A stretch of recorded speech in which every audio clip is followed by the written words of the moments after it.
ഇപ്പോൾ ഈ ചാനലുകൾ 2 ചാനലുകൾ വന്ന വാർത്ത എനിക്ക് അതിൻ്റെ ആധികാരികതയെക്കുറിച്ച് അറിയില്ല. അത് ആധികാരികമാണെന്ന് ഇപ്പോഴും ആ ചാനലുകൾ അവകാശപ്പെടുന്നതേ ഉള്ളൂ.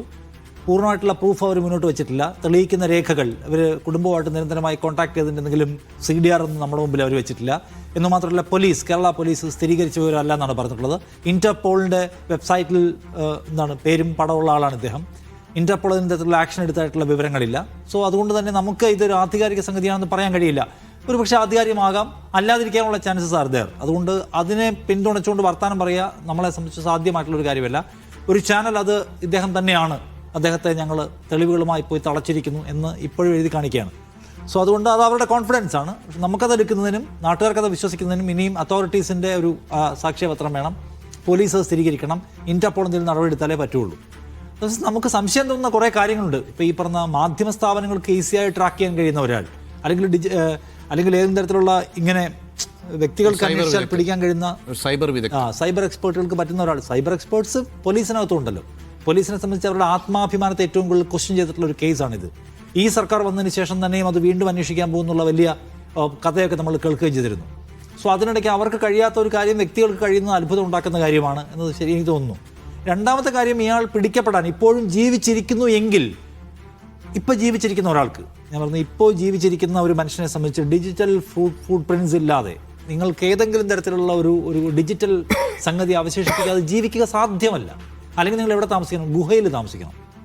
പുറത്താരുമായിട്ടും ബന്ധമൊന്നും ഇല്ലാതെ, പുഴയിലെ CCTV ഇല്ലാതെ പുഴയിലെ മീൻ പിടിച്ചും മാനുകളെ വേട്ടയാടിയും ഒക്കെ ജീവിക്കേണ്ടി വരും. അല്ലാതെ നിങ്ങൾ പുറത്ത് ജീവിച്ചാൽ നിങ്ങൾക്ക് ഒന്നുകിൽ പാസ്പോർട്ട് എടുക്കേണ്ടി വരും, ആ രാജ്യത്തെ ആ നാട്ടിലെ നിങ്ങൾക്ക് കാർഡ് എടുക്കേണ്ടി വരും, ബസ്സിൽ കയറിയ ടിക്കറ്റ് എടുക്കേണ്ടി വരും, ഫോൺ ചെയ്യേണ്ടി വരും. നിങ്ങളുടെ കയ്യിൽ എന്തെങ്കിലും തരത്തിലുള്ള ആശയവിനിമയ ഉപാധി ഉണ്ടെങ്കിൽ അതിനെല്ലാം ഗവൺമെൻറ്റിൻ്റെ സംവിധാനങ്ങളുമായിട്ട് കണക്റ്റഡ് ആണ്, ലിങ്ക് ചെയ്തിരിക്കുകയാണ്. അതാണ് ഞാൻ പറഞ്ഞത്, ഡിജിറ്റൽ ഫുട് പ്രിൻറ്റ്സ് അവശേഷിപ്പിക്കാതെ മനുഷ്യർക്ക് ജീവിക്കാൻ കഴിയാത്ത ഒരു കാലമാണ് ഈ കാലം. അല്ലെങ്കിൽ ഇതൊന്നും ഇല്ലാത്ത ഏതോ വിദൂര ഗ്രാമത്തിൽ പോയി ഒറ്റയ്ക്ക് താമസിക്കേണ്ടി വരും. അപ്പോൾ അതുകൊണ്ട് ഇപ്പോൾ ഒരാൾ ജീവിക്കുന്നുണ്ടെങ്കിൽ അയാൾ ഏതെങ്കിലും ഏജൻസിയുടെ വലയിൽ വരും. അപ്പോൾ അതുകൊണ്ടാണ് ഞാൻ ചോദിക്കുന്നത്, പോലീസിന് എന്തുകൊണ്ട് ഇത് പറ്റുന്നില്ല? ഇങ്ങനെയൊക്കെ ഉണ്ടായിരുന്നു. ഇയാൾ ഇപ്പോഴും ഈ പറയുന്ന ചൈനീസ് ആൾക്കാരുമായിട്ട് ചേർന്ന് കച്ചവടം നടത്തുന്നു, ബിസിനസ് നടത്തുന്നു, മാന്യനായി ജീവിക്കുന്നു എന്ന് പറയുമ്പോൾ, ബ്രൂണൈ എന്ന് പറഞ്ഞാൽ അങ്ങനെ ഒരു തകർന്ന രാജ്യമൊന്നുമല്ലല്ലോ, ഒരു മികച്ച രാജ്യമാണ്, നിയമ സംവിധാനങ്ങളുള്ള രാജ്യമല്ല, അങ്ങനെ നമ്മൾ മനസ്സിലാക്കുന്നത്. അപ്പോൾ അവിടെ ജീവിക്കുന്ന ഒരാൾക്ക് ഏതെങ്കിലും തരത്തിലുള്ള ഈ നിയമ സംവിധാനങ്ങളുമായിട്ടുള്ള കണക്ഷൻ ഇതൊന്നും ഇല്ലേ? അപ്പോൾ അതിനെല്ലാം പറ്റിക്കാൻ കഴിയത്തില്ല. ഇയാൾ അത്രയും ക്ലവറാണോ?